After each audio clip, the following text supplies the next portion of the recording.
we love to paint women as weak, but at the same time, we give them the hardest lives.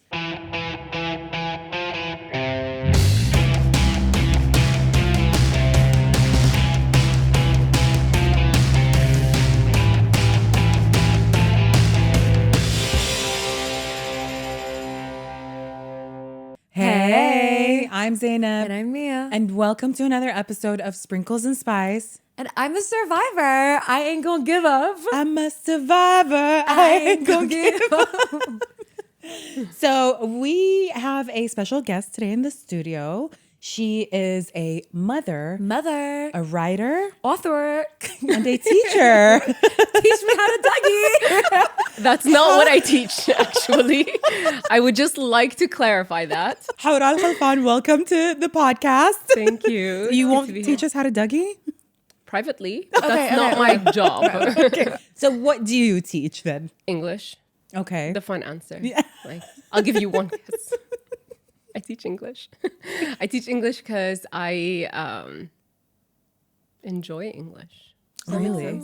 Yeah. It was like the one of those, you know, boomer parents when they go into, you tell them, oh, I'm interested in something, and they're like, it has to be your job. God, I'm so glad my parents didn't make me become a mailman because I was interested in stamps. I was like, I love stamps. Did you collect stamps? For a minute. Oh, wow. So you're an author?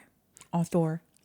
Yes, but you are going to make a lot of people very upset by calling me that. Why? Because it's not published yet.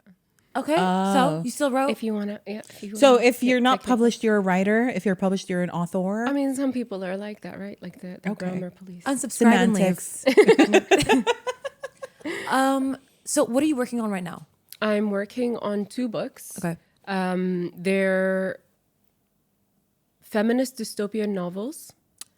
Ooh. So what basically what I did was I created a world where women are treated very similar to the way that they are treated now, but it's a fictional country.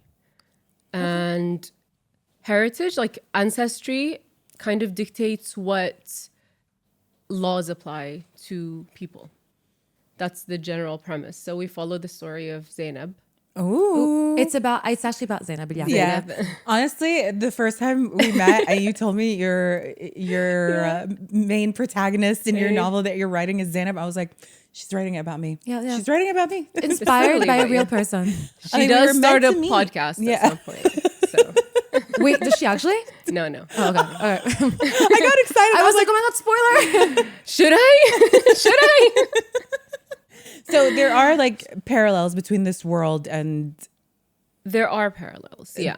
Our culture, let's say. Society. There are a lot of parallels. And the reason I created a different world to talk about those parallels is because I think that there's this thing we as humans do where we tend to empathize more if we don't feel like it's about us. Because we rationalize things for ourselves. So we'll rationalize those things for a character. But if it's a dystopian, hypothetical like world that nobody with like countries with laws that nobody's ever heard of as law, people are gonna they're gonna be like, oh. Yeah. You feel like they're more accepting, or they feel less attacked because yes, exactly. It's about the attack because you don't want like. Not you, but I don't want to talk about things in a way that is like a punch in the face because it's not about the thing. It's about what it does to women is what I'm interested in. Meaning like, it's not about, I want my rights. It's not about the political commentary. It's about talking about the journey of the woman who's going through it because we love to paint women as weak, but at the same time, we give them the hardest lives. So being able to like write, she's 18. So Zainab is 18 and being able to create Zainab into a world like that where like maybe a real Zainab here would, an 18-year-old, not you. Yeah. Are you 18? She is. She is. In my head, I am. But yeah, where a real Zainab can like feel like she's human. So tell us a little bit about your personal journey. What inspired you to write or create this character or write about Middle Eastern women? Honestly, just look around. Like, I just look around. Like, for someone who's like immersed in the world of literature, like writing and reading both, when I look around, it's like I don't find the Khaleeji woman or the Khaleeji girl in literature that someone like me would read, someone like me would buy, you know?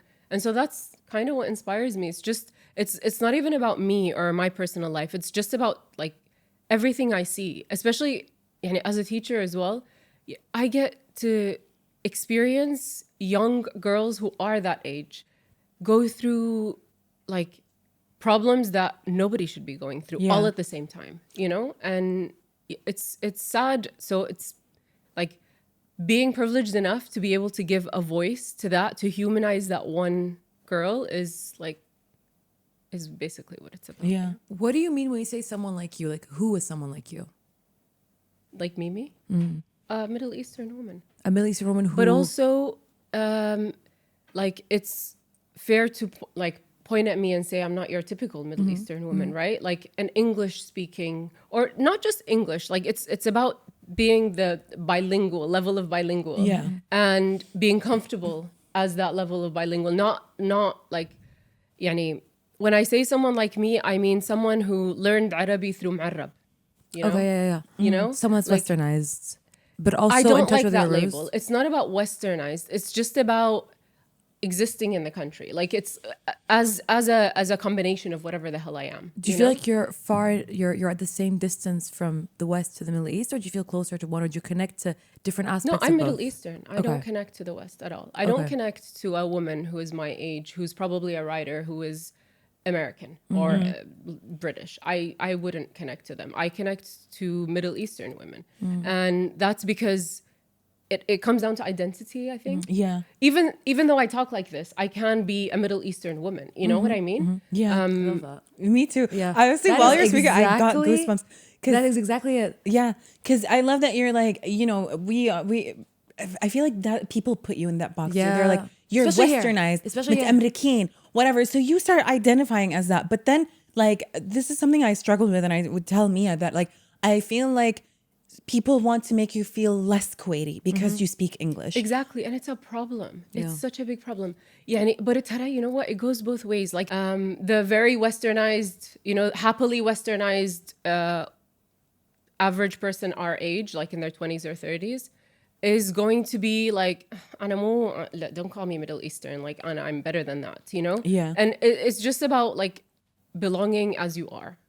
Yeah, but both are demonized. Like, respectfully, like, because I've lived outside my whole life, so yeah, of course I'm westernized. I'm also only half Kuwaiti, so of course I'm westernized in some aspects. I think if there's the look down on the westernized, and then there's also the other side of like look down on the Middle Eastern, which is like, okay, are we just gonna look down on everyone depending on who you are? Can both not coexist? Can we just have two coexisting without one being better or worse? Exactly. Like it's actually like such a slap in the face growing up. Yeah. And coming here and then people being like, "Hey, بس انتي مو كويتية." What? Says who? Exactly. Can't I be Kuwaiti and be comfortable in English? المشكلة, if you think about it, I am literally the product of Kuwait being systematically the way it is, because we didn't have, for example, like when my father wanted a PhD, there weren't PhD programs. So naturally, الدولة دزتها برا. And ودى عيالة. So عيالة قاموا يتكلمون إنجليزي. And then ردينا الكويت. And then we were the British Kuwaitis for some reason. And then, you know what I mean? Like, and then we stopped belonging. But the reason we stopped belonging was because of a systematic problem we have in the country anyway. You know? So it doesn't make any sense. It doesn't. That you come back and they're like... And they shun you. Yeah. And not only do they shun you, sometimes I feel like my friends do it to me as well in a way where they're like, "Inti Amerikiya. Oh, انتو بيتكم American. Like, just to kind of like, and it bothers me, and I don't think I express how much it bothers me, because to me it feels like, well, you're trying to say that I'm less Kuwaiti than you guys, or that I'm not allowed to identify as a Kuwaiti, Khaleeji, Middle Eastern, like, you know what I mean? Yeah. Just because, like you, my father pursued his bachelor's, master's, PhD in the US. So I was born there. We lived there. Like, you know what I mean? And then, like you said, like, we came back to Kuwait, and it was just like, we're the product of like the systematic problem that we had. Like, So it's just annoying when people like try to take that identity away from you just because you speak English. Exactly. It's very us and them. Yeah. Like, what? Yeah. Yeah. Exactly. We're a very cliquey culture. Yeah. We're so cliquey. And we love to have like subgroups within subgroups within subgroups. I mean, you know, so when I came here, I don't share friends with other friends. I don't. You just can't. You just don't. it's insane. Kuwait's so small. Then you'll just have one giant group of friends. You'll stop having different friend groups. No, but right? it's insane, guys. When I came here, I swear to God, I never knew all the divisions there were in society. I didn't know. I didn't know at all. I didn't even know the word hadar. Hadar blew my mind. I was like, wait, that's real? And people were like, yeah. And I'm like, but you actually the split still exists? And everyone's like, yes. And then they came to explain every single split, even down to like religious splits, which I wasn't raised with any sort of understanding that there was like real differences between any religious sects. And coming here and realizing that there were, and they were very rigid, blew my mind. And I had to go home and tell my mom, okay, but like, what's the actual difference? Yeah. خلينا ساكتين. We want زينب to touch on وحوراء. that. Yeah. زينب وحوراء. That actually brings me to something we want to touch on because it happened recently where you posted an essay that you wrote about Muharram. So for those of you who don't know, we have two major sects in Islam. There's Sunni and Shia. And once a year, the Shia minority mourn the loss of the Prophet's family during the month of Muharram. So you wrote an essay about the I guess the struggles or the experience of the Shia minority in Kuwait when we're mourning and grieving. Do you want to talk about that a little bit? Yeah, so the essay mostly was driven by what happened in Oman this Muharram. And when I saw, like, you know, these Instagram accounts, everyone follows the news ones. When I saw the post about like an attack to kill people, the comments were like, يستاهلون, like it was horrible. Like people are horrible. They're just bad. And so it just sat with me when I saw those comments. I was like, my dad could have been in that mosque. Yeah. Anybody, like, my aunts could have been there. So it felt sad that I was seeing, like, I'm used to people like commenting things like "شفيها هذه ما تعرف تسولف," you know, هذا عادي تعودنا عليه. بس إنه like you're happy people died because of what they practice. Yeah. Like يعني new level difference of messed in up. belief. يعني مو منطق. It is وبعدين bigotry. I just kept scrolling كان أشوف like a post about Palestine, and it's people like they're all sad and they're all, and I thought, you're the same people. How can you be empathetic here but not here? Even though like, يعني, I'm sure you have a Shia friend. I'm sure your neighbor is Shia. I'm sure like you know like you know us, you know us. Yeah. And so I just like, normally I would wake up in the morning. This is my routine. I wake up in the morning. I start my walking pad because I'm a writer. If I don't walk as I write, I'm never walking. And I just like I start outlining or writing or whatever. And so I went to start writing on my, like finishing a scene, and it just kept replaying in my head. Like, and Ashloan, how can you, I really don't get how you can get there. And I just started like typing my train of thought.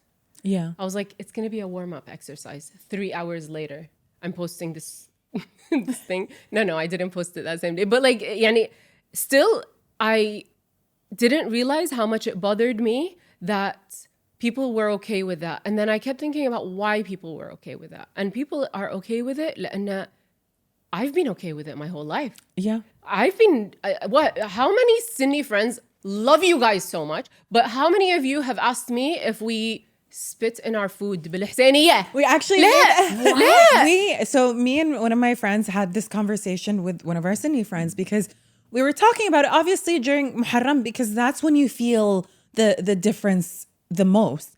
So we were talking about it, and then our Sunni friend came in and he kind of was like, you know, what's going on? Like, tell me, like, explain to me, like, you know, more about this because I need to know. So we started breaking it down for him. And then he was like, is it true that in the Husseiniya, you have a book that teaches you how to deal with Sunni people? So me and my other Shia friend, we were like, yeah, we have that too. And then once we're done, we go and ask the sheikh to spit on us or spit on our food, and then we eat it. And we just start, and I know it's so bad to like make jokes like that, but I just wanted to like portray to him like how ridiculous it is. It sounds like we literally are just like you guys. It's that they just want to dislike us, and they need to find something that is ridiculous, that is made up, for them to feel disgusted by us. Yeah. It's the disgust. It's like a where, you know? Growing up Shia in Kuwait is interesting. It's a different experience. And like you said, like you never really think about it until like you get used to it. You really get used do to get it. used خلاص, to it. you expect it. لما it comes up, when the topic of Shia or Sunni comes up, you're like, You stay quiet. Here we go. Yeah. Is this a Gulf-centric thing, do you think? Or is it... Because it's not really... I mean, surely you must know it's not really like that in the Arab world. Like outside, like you go to other Arab countries that are maybe not Gulf countries, there isn't that deep line of demarcation. At least, you know, so the way I learned about religion was through an actual sheikh that would come to my house, and he was Egyptian. And this was never... it was never divisive like that. That's never been something that I've been taught. Yeah, I'm not told this is how the Sunnis do it, this is how the Sufis do it, this is how the Shias do it, this is how there's not... I mean, it was never something we were taught in school. Okay. That's the thing. It's not something you're taught in school. It's mostly... Where is this We division weren't coming from? taught how to pray like a Shi'i in school. We weren't taught how to natwada like a Shi'i in school. It's the alienation as well. Yeah. It's that we... So يعني, it's not catered to Shia. So for example, like growing up Shia, you have to, like, your parents have to have a lot of conversations with the kids where it's like, okay, the way they teach you how to pray in school is different than the way that we actually pray. So, and then you have a lot of questions as a kid because you don't understand. And then you start to realize you're like, oh, I'm different. And then when you pray in school in front of other kids, they're like, why do you pray like that? Why do you have that? Oh, my mom said that you do this. My mom said, like, you know what I mean? Yeah. And then there were instances where people were like, I can't come to your house because you're Shi'i. So basically they alienate you guys into hanging out with one another, into only having each other in a way. Yeah. Because in a way, but also not really. Like it depends on the family and how they are about it. But also, yani, there's this aspect of you can hang out enough. So it's not that we don't hang out. It's that yani, they won't be allowed to come to our house, but we'll be allowed to go to their house. You know, it's like littles. It's sprinkles. Yeah. It's spice. Yeah. It's you know, it's stuff like that. It's casual, and that's what I was writing about, because it's not parents. They do that behind closed doors. So, but what you see in public is that kind of commentary. Is like, you know, Yes. does that make it's sense? like normalized almost. Yeah. It is So normalized. that's the thing. Like the kids obviously don't understand it. So you get it from the kids. Like their children will come in and say like, oh, my mom says that Shi'is do this. Oh, my mom says like, you know what I mean? So that's where you feel it. Would it be crazy to sort of compare it to the experience of sort of, because I was the only Muslim in my class growing up in primary school. Would it be crazy to compare it to the experience of sort of being the only Muslim, where it's like, oh, do you guys really do that? And it's like insane. Or I mean, I always joke about, I get a lot of terrorist jokes. Growing up as the only Growing Muslim, up as the only Muslim, I was like, you kind of normalized it. Like I the kind of terrorist jokes? normalized being weird, you know, like being like, Yeah. oh, she doesn't eat pork.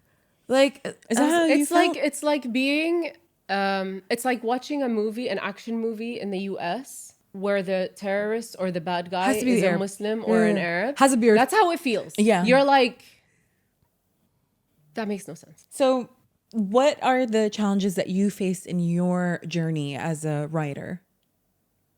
I know it's a general question, but what are the most prominent challenges that affected? There are topics I can't talk about. Yeah, it's that like you kind of have to walk like a thin line.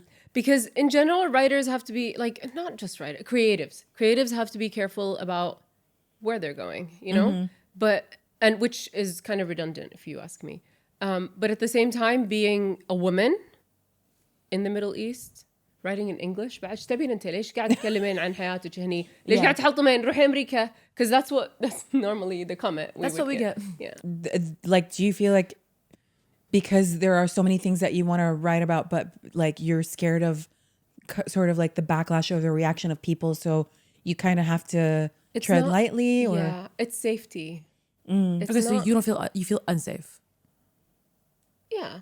Okay. Yeah. I mean, any woman who's going to write about certain topics, especially if that woman ignites a certain response from society. Like, and يعني, at the end of the day, if I'm a creative who wants my work to reach a certain audience or a certain reader, then I have to be smart enough about it so that I can still send that message without martyring myself in a way, where people just, because it's like also about belief. Like, you want to make sure that people still trust you. There's a relationship between a reader and a writer. Yeah. So how does your early life and your experiences influence your writing? I had your average, I think there's an influence there when it comes to what we were just talking about, like the juxtaposition of living abroad and then being in Kuwait, and kind of trying to navigate your identity in both worlds, or a merge of those worlds. And so my life my life experiences have influenced me when I was trying to make sense of those two worlds and trying to like find my place between them, find my grave. How old were you when you moved back? We left, I was 8. Yeah, 8. Oh, so you went there when you were 8? Mm-hmm. Okay, UK or US? UK. And then we came back, I was 12. Oh, so that's a good 4 years. Yeah. And like you Really remember, formative. Formative years. Yeah, exactly, yeah. And that was like 9/11 in the Western world. Yeah. We have these conversations all the time because this is what we bonded over, is that feeling of like not belonging there, not belonging here, and struggling to find where you fit in, and struggling with your identity, because up until recently was I like proud to identify as not only a Kuwaiti, like a Shia Kuwaiti, and I would say it with pride, because before it's like, I'm Arab, like, you know what I mean? Yeah, but like I'm not like other Arabs, like, you know what I mean? Cool. But now it's like Kuwait, where's that? Kuwait, like, Do you know Dubai? Literally, it's like, do you know where Dubai? It's like Different, but yeah, like Dubai.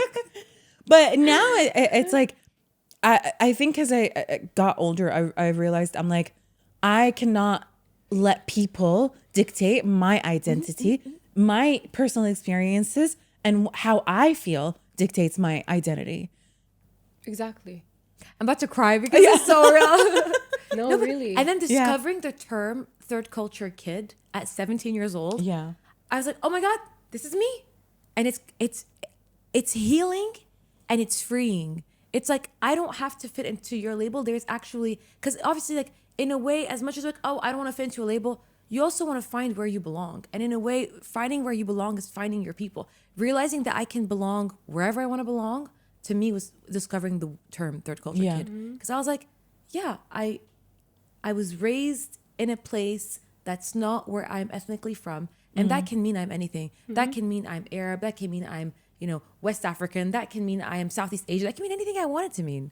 Well, khalas, like, and I don't know, like, it, to me now, I feel like I can say I'm Middle Eastern and I'm a third culture kid, and khalas, like, I end the conversation there. If you want to now sit and tell me I'm exactly this and exactly that, that's on you. It's not that deep to me. I'm just me.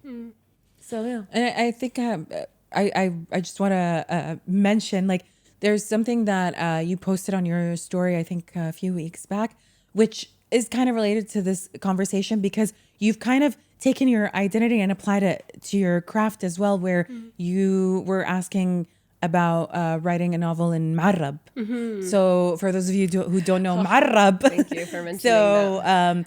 Marab basically is when you write in like in the English you alphabet. write, you write Arabic, but in English, using English alphabet.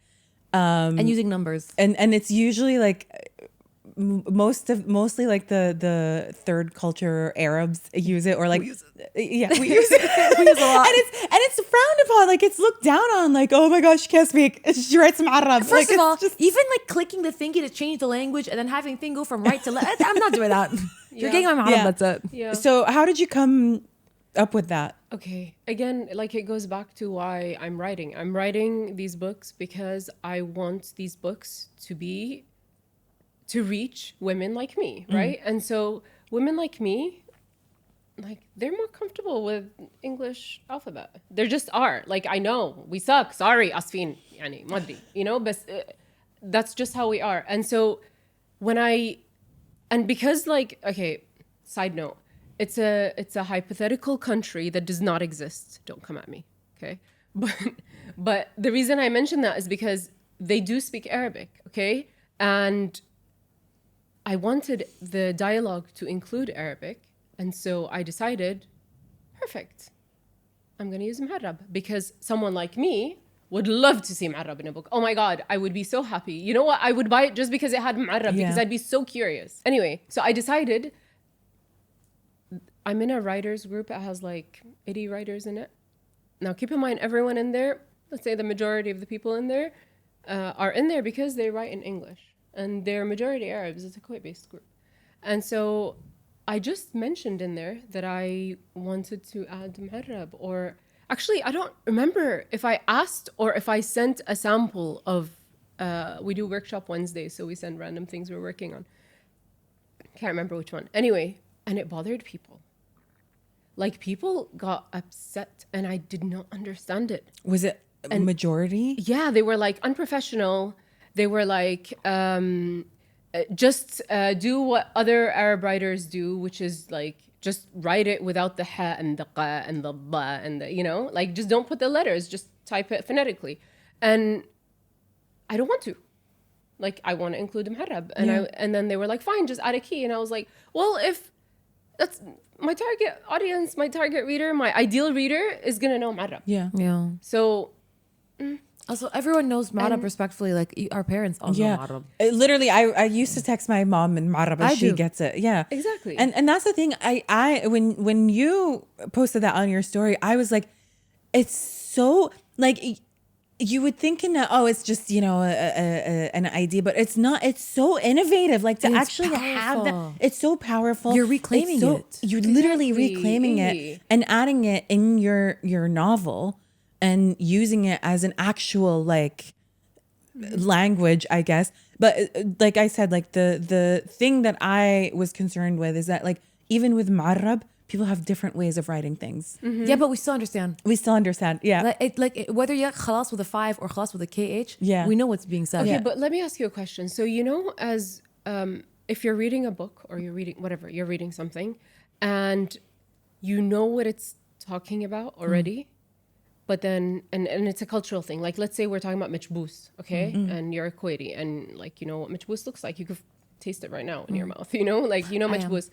And you get a nice, long, vivid description of machboos in the paragraph.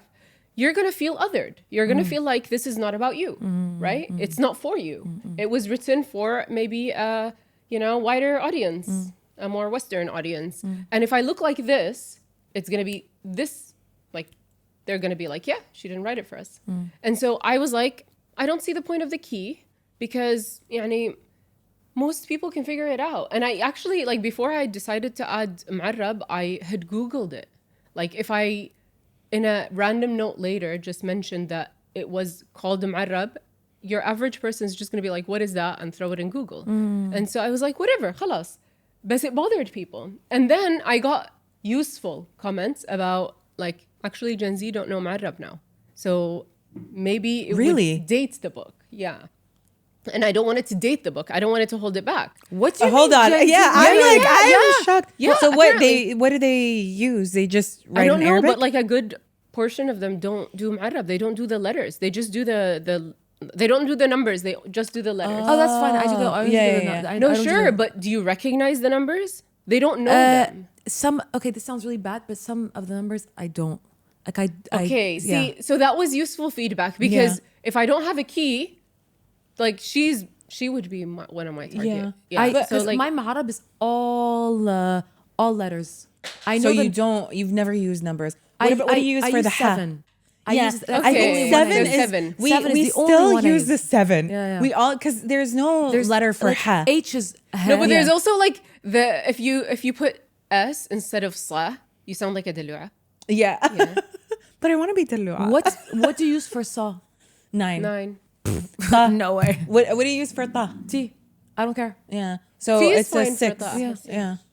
Yeah, but it is. Oh wow. So is Mu'arrab a dying language? Is it dying with Like millennials? al-hamza. Who does al-hamza too? Did you know that? Yeah. So my name is 7AWRA2. Yeah. Yeah. Yeah. No, I would have just. Spelled backwards, it's arwah, which is kind of creepy. Oh my god, that should be your secret Twitter name. It used to be. No. It used to be. Arwah. Arwah. It's so witchy. I love it. Yeah. And then I was like, There's a cauldron in there. Maybe this is wild. This is happening to me. No, but I'm mind blown that Mu'arrab is a dying language. I'm mind blown that the numbers are that important to you. I mean, as millennials, how did Mu'arrab exactly actually? Yeah, who started it? Manifest yourself. MSN. Yeah, we were heavy. Like we would text in Mu'arrab. Like it was a language On MSN. That was But then I realized like the past, I would say 6, 7, 8 years evolved. maybe. It evolved and we stopped using the numbers. The only number that we kept is the 7. الابوستروفي تذكرينها حق الغاء Yes. كانت و3. Yeah. You guys would not do GH. You guys would put No. Yeah. and We'd put an apostrophe and then 3. Because That's the so Mu'arrab struggle. was so much cooler. Yeah. I think aesthetically, that's prettier to look at. I mean, we were the generation where we had our status with like lowercase, uppercase, lowercase, uppercase, lowercase, uppercase. كان إيميلي untouchable rebel. Oh, that's just What does And that it was tell you? big, small, about big, me? small, big, small. لا, it was X dash underscore untouchable underscore rebel. Oh my God. underscore dash X عشان symmetry. At Yeah. We loved like symmetry, you know, we loved putting things in the beginning and the end. Do you remember when we could code the color of the شو يسمونه, the MSN name? No. Wait, what do you mean? You could add like colors to it at some point. If you two don't know you what's opt happening, out? don't feel alienated. I too don't I know don't what's remember. happening. Maybe. Do you remember when you could sing? Oh, I got so excited. Do you remember when you could sync the noun playing to your status? And then if you want to pretend you're not there, you had to pause your song? Yes. You're like busy, but you're not. You're just Yeah. chatting with specific Oh people. my God. Do you remember fidget spinners? Guys, No, MSN was like those days. MSN was a lifeline to many of us millennials. You never were on MSN, right? no. Oh, you don't That was- remember dial-up internet? I remember the sound of dial-up internet. Mia, how old are you? 28. MSN is, I think 30. If I had 30, 28? I would have had MSN was not part of my 1990. 5 December. No, you're fine. Okay. Yeah. that's I think you were what, a teenager? No, you were younger. You were probably like I think the hype of MSN I must have been like 10 or something. All right, back to the conversation. Yeah. We were talking about Mu'arrab. إيه بس the othering, I guess it goes back to the othering, صح? Yeah. It's like multi-layered and it's even in the language. So wait, is your Mu'arrab in the book including numbers or not? Yes. Okay. صارت عناد السالفة. Okay. خلاص. Is Enough there people a tell you 3 no, apostrophe? you're like, Is there a 3 apostrophe No. there? Okay. Watch And- people hate on it and then do it later. Oh yeah, you're starting a movement. if it, I mean, I don't know about movement, but I'm starting a genre, let's say. Like it's just a new little branch. It's not, no, genre is too much. Innovator. It's branch. It's Innovator. branch. Innovator. What was the response on Instagram when you were asking people? Well, people on Instagram are going to be nicer to me because they know me personally. Yeah. Okay. But the writers were not nice. They just One had of like them a- was like, we should get the person out of the group or something, and I was like, Oh, what? I No, was that's like, OD. do they mean me? What did I do? You offended them? Anna, just said, Anna, I'll send you the screenshot. I swear. No, but send us her number. No. No, but that's the thing. Like, I don't understand. People hold on to certain rules and they become so rigid that when someone comes in with a new idea, they get so offended. It's like, it's not offensive. No, like, it's because just, when we you're evolve. used to a white man telling you how you should be and how you should How you write should and how write, you yeah. whatever, akid they're gonna be upset. Like Yeah. they're used to English in a specific way, just like they're used to Arabs in a specific way. You know? So yeah, I get why it upset them, yeah. but like ish da'wah. Ish da'wah. I think that's just a part of life. Like we evolve, languages evolve. Like every year, the dictionary includes new words. Like you, at the end of the day, sorry, but the word TikToker. Did we ever think that could be a real thing? Now it is. Do you know that dictionaries evolve based on words that are used? Yeah. It's actually Yeah. like it's such a I don't get how people are that rigid about language that is used in books when the literal dictionary is literally just words we use. Yeah. It's documenting them. No, but do you ever think of like the social media terms that we use, you guys? Like, I'm so serious. Like, we have invented careers out of things that our parents could have never imagined even could be careers. You know, like whether that you're working in influence or just specifically like social media or marketing or digital or whatever it is. It's like careers evolve. Like making money has changed. Like now it's no longer just be a doctor, architect, or engineer or lawyer. You can do a million things, and they will probably pay you more than that. And you don't have to wait 40 years to get a promotion. So it's like the way society evolves, the way language evolves. I think it's almost like I almost expect someone that's a bit older now to be archaic and angry about something, because we have seen in the last 10 years how much life has evolved. So it's normal that language evolves. And it's almost like I'm so happy someone has finally included Ma'arab. I am, because my Arabic reading level is incredibly weak. I have trouble whenever I'm at the Wizara.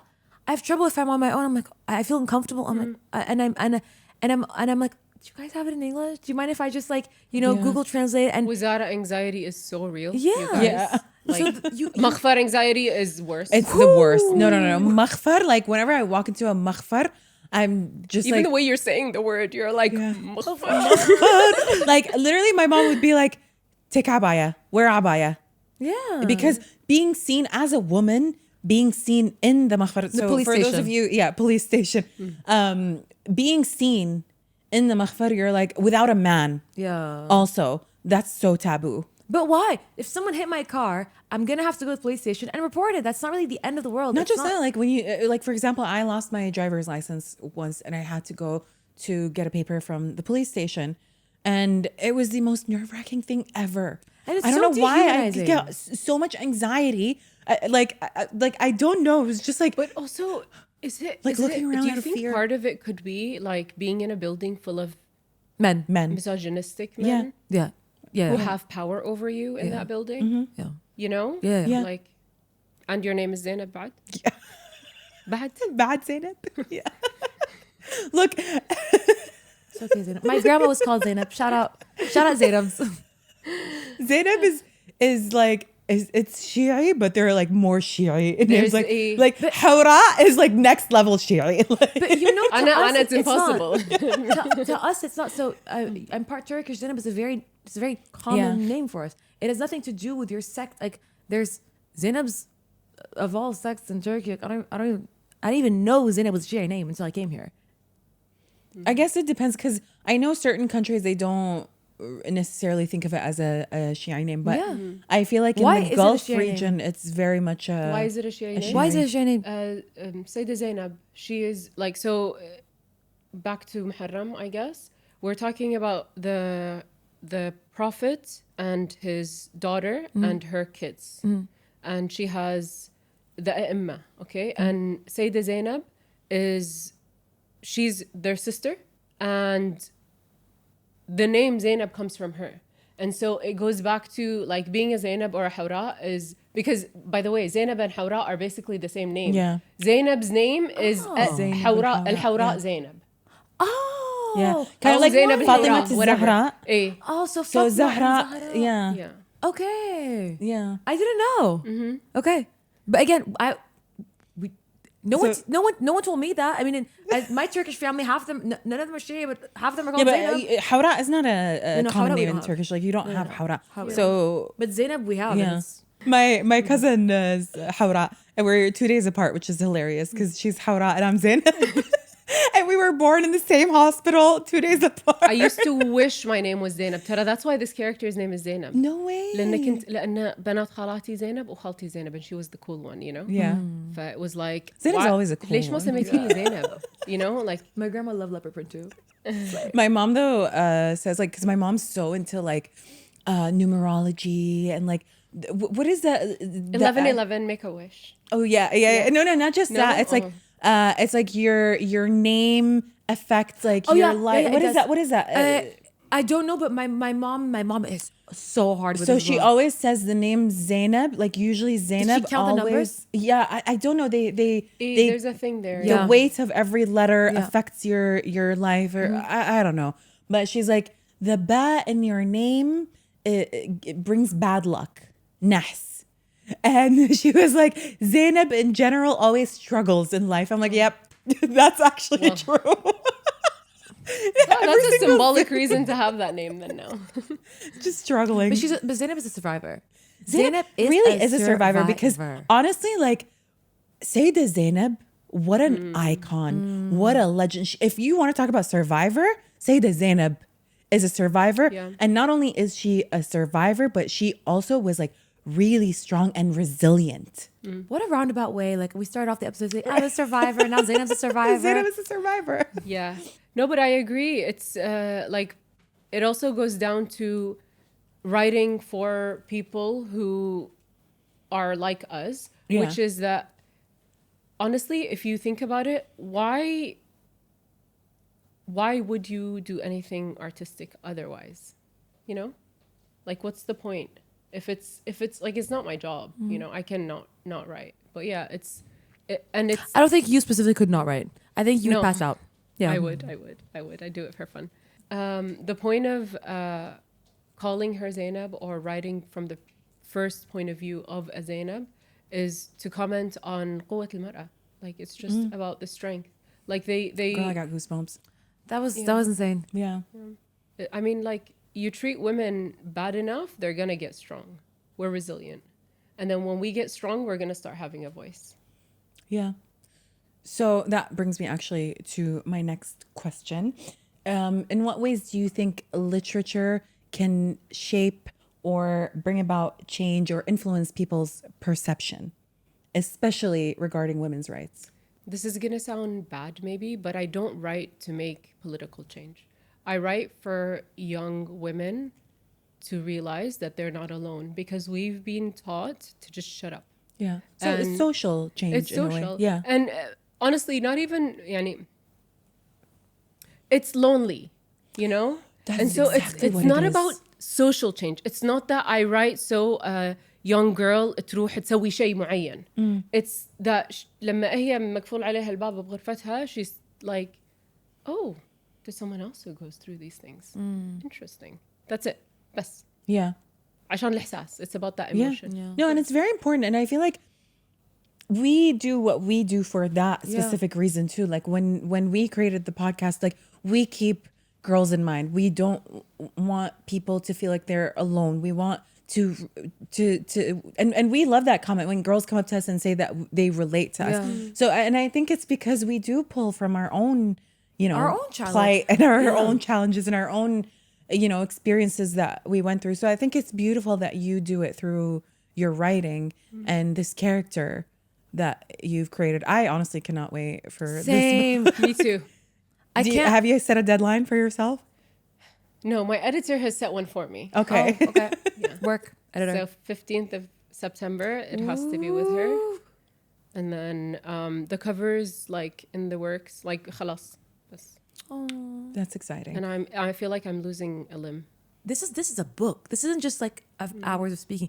This is months of your life, if not perhaps years. It's 2 years, yeah. Yeah. So is it daunting to be like, all right, so this was mine, and then I'm going to put this out there, and my life will probably never be the same. You know, like, there's a part of me that will be out there for the whole world to see. It's I'm excited. Okay. It's not daunting. I think in the beginning, when I was first writing it and like coming up with a world and coming up with the characters and like the brainstorming and whatever, I was worried. I was thinking about how it's going to be perceived. But now, like at the point that I'm in, like 2 years in, I think that it's like more exciting because I've evolved a lot. Like this is draft number 5. Like خلاص, I've gone You've had the phases. yeah. Okay. Yeah. And so I can't really think about how the world sees it because right now, like there's a mantra that I tell myself, which is it's about the process. Like it's not about that product, and it's not going to be perfect. People will find there's going to be horrible reviews. It's fine. Yeah. But it's about the fact that this is the first in a career. Yeah. You know? Yeah. It's just the process. The Arab police are going to come for you. No, listen, I'm so serious with you. Like the Mu'arrab, I think you're going to heal something inside of me. You are going to legitimize the way I prefer to read and write Arabic. You just are. It's how I prefer it. I appreciate that. I'm gonna misspell words in actual Arabic, but I love the Arabic language. Mu'arrab just makes it a bit easier for me to, get my point across to my mom without my mom being like, "Are you stupid? What is this? What does this mean?" You know what I mean? So you're bringing life sort of to our lives. I appreciate that. Thank you. All right, since we're talking about, feedback and like you said, reviews, I know you haven't released the book, but is there a fear that when you release it, there's going to be like attacks or, people being offended that you're kind of portraying the culture, but in a way you are kind of shedding light on the holes in the way women are treated and the plight of women as well. So usually people don't really take well to that, especially here, especially men. Are you expecting that, or is that something you think about? I fully expect them to ban it. Ban it? But don't you feel like because you're writing it in English, maybe you have more leeway? I don't know. But no, actually, on second thought, I'm not sure. It depends which day you ask me. Because my dad was in Mashhad recently and he found Animal Farm there. You guys, people don't understand how Animal Farm by George Orwell, a political commentary about state tyranny and and their pigs too, to make it worse.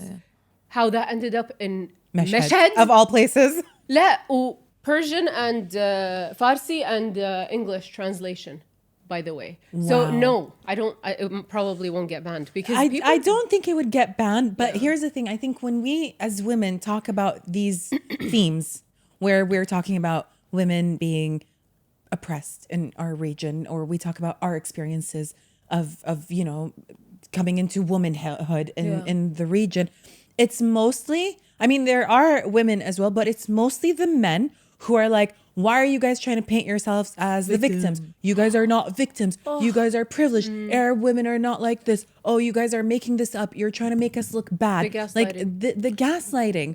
And it's on such a large scale. Like even we get it sometimes. Like when we had an episode where we talked about the Diwania boys. Like we all know business is being done at the Diwania. And then the way they made a mockery out of it. Well, why don't you come to Diwania and see what we talk about then? Yeah. It's like, don't lie. Like, what Diwania is this? Okay, maybe it's not your Diwania, but there are Diwanis. My dad, my uncles, they've all been, I know exactly what goes down because I have a father who actually told me, yes, I know you guys play around, but you also talk business. And that's where business deals. A lot of that's deals. Where everything happens. guys, people won't make it to parliament if it wasn't for the Diwania. Amen. They would never. Thank you. And that is why women don't make it to parliament. Yeah. Thank you. Because ما عندنا دواوين. يلا عد. Wait, استعبطون. if the Diwania wasn't that big of a deal in business, then why do the men go and actually have their speeches at the Diwania? Yeah. Why don't they do it at the hair salon then? Yeah. Come to the hair salon. Come to there, let's talk. Yeah. And the isolation of women is real, صح? Yeah. When you leave every woman in her house وتبين تأثرين على مجتمع, like a whole society of women, to get out of their house to go vote for a woman, God forbid. Yeah. They're not even meeting. They're not. No, I think unfortunately, even the women look down on women who run for parliament. Yeah. And we try to find the weirdest little holes They don't to trust dislike them. Yeah. They don't Why? trust women because they don't feel like women are equipped or they're not fit for these jobs. I don't know what it is, but it's so frustrating. And it's like, It's the language that's used to describe women, in my opinion. Yeah. If you're asking me, That you too. didn't ask me. But like, if you call someone like continuously حرمة, شنو يعني حرمة? It's so Sorry, define the word. حرمة is an offensive word. It is very offensive. is. And when I say that, like people are like, "يا حريم is problematic." It's ترى حريم is a haram of women. Like, can we lest we not forget what it actually means? Like, Can we kind of explain it's that belonging. to Yeah, the people who don't? so a haram is traditionally where a bunch of women that are all for a man, for one man, like they all share a man. That's what they're put in. Oh, so is that where حرمة came from? Okay, I don't see it in that same way, but for me it's like يعني حرام المرأة is like a Sin. this is the man Yeah. and she is belonging to him لأن هو محرمها. He is the person who like secures her life and That's so funny. And I see it in the haram way, like a haram of women. So basically, it's just that the woman is not autonomous. She belongs to a man. Yeah. She belongs to a man, but also عندنا كلمة الملكة نفس الشيء. Yeah. شنو يعني ملكة? Think What is about it. that? ملك. من كلمة ملك. It's literally a transfer of ownership. الكلمة ملكة party. Babe, do you want to laugh? I found out about milcha when I came to Kuwait. And again, I was like, that's real? Exactly. Insane. Like you're not present. It's just him and. Well, that's in Shi'i, the woman is present. Yeah. So in for Shi'is, the woman gets to sign for herself. Yeah. Her dad is, but no, not sign. You توكلين أنا وقعت. اي صح أنت بلا. توقعين. I بس think so. أبوك يوقع also. بس إذا أبوك ما يوقع عادي. You're Wait, married. but doesn't the sheikh come and ask you? نعم, yeah, you have to say نعم. So It's so funny because I'm so like. Did you say it on the first time? لا, they had to come and let me know because I would have totally. She was like, listen, the third time. ثالث مرة. Okay, so Mia, the sheikh comes and asks you, do you accept to like marrying this guy? So you cannot say yes from the first time because then you'd be so desperate.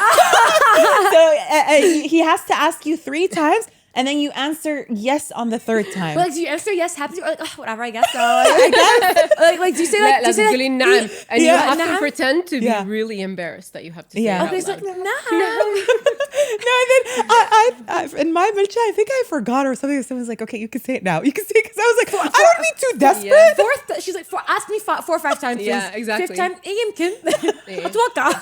بفكر. No, but my milcha, honestly, I loved the tradition. Like, I think we were شوية influenced from Irani Persian culture, so we did the whole like safra. Yeah, I had that too. Pomegranates? And then I had, you put a mirror. I think there has to be a mirror facing you. We have a mirror in Qand, Turkey like too. the sugar cubes. You had to have honey, a candle or candles, a fish bowl.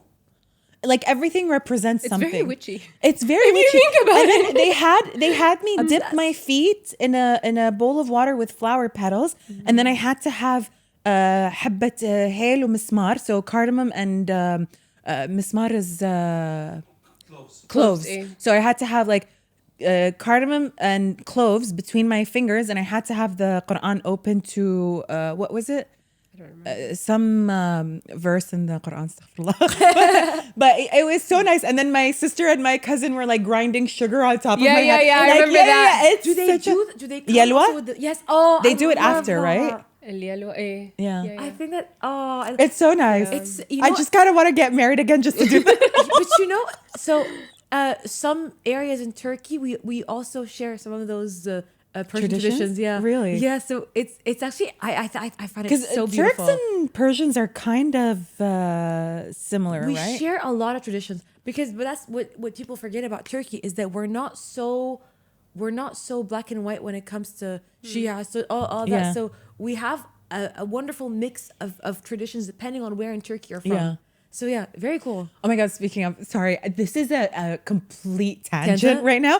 So my friend Mo just came back from Turkey and he got me Turkish delight. And guess what the flavor was? I was mind blown. What? It was zirishk.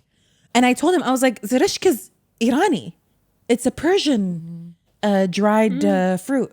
But they had it in the Turkish delight, and it was so interesting. The flavor was just like, it was like two cultures colliding in my mouth.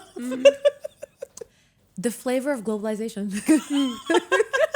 Okay, all right. How did we get here? Where did we come from? Marriage. Oh, we were talking about marriage before. Hurma. So You guys were hurma, back to explaining- hurma. You guys were explaining how marriage works to me. Yeah. No, but it all started with the word hurma being offensive. Yeah. Hurma is so rude.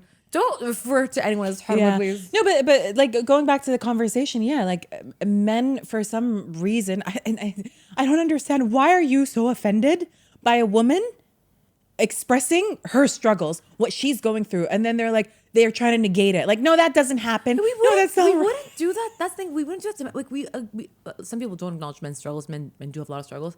But it's like, I don't really see women be like, no, you don't struggle. Like, women are just talking about them. We sympathize with men. Like, I mean, when we're in the mood, When we're in the mood. when we're in the right mood. No, but I feel like women are more prone to sympathize with men than men are. We're sympathetic. What do you feel the because same? احنا دلع قاعد ندلع. Yeah. Yeah.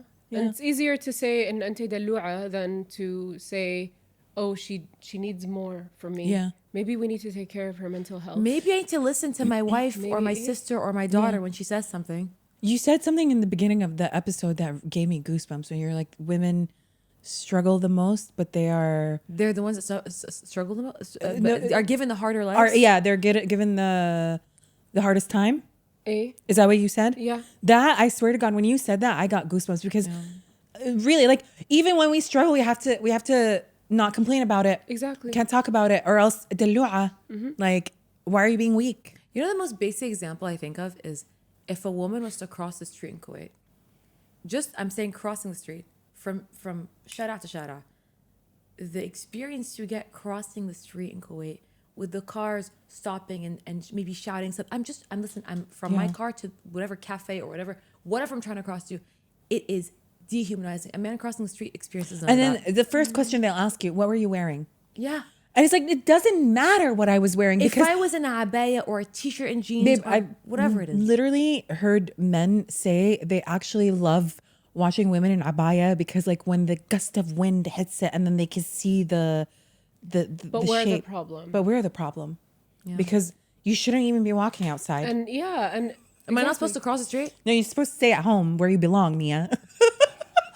Actually, I belong in the pink studio of Sprinkles and Spice. Speaking of pink, do you want to show us your Show shirt? us your t-shirt. So, Hawraa, I swear no guest has ever done this. We were screaming when she walked in. She is rocking Sprinkles and Spice merch. I got makeup on it. Girl problems.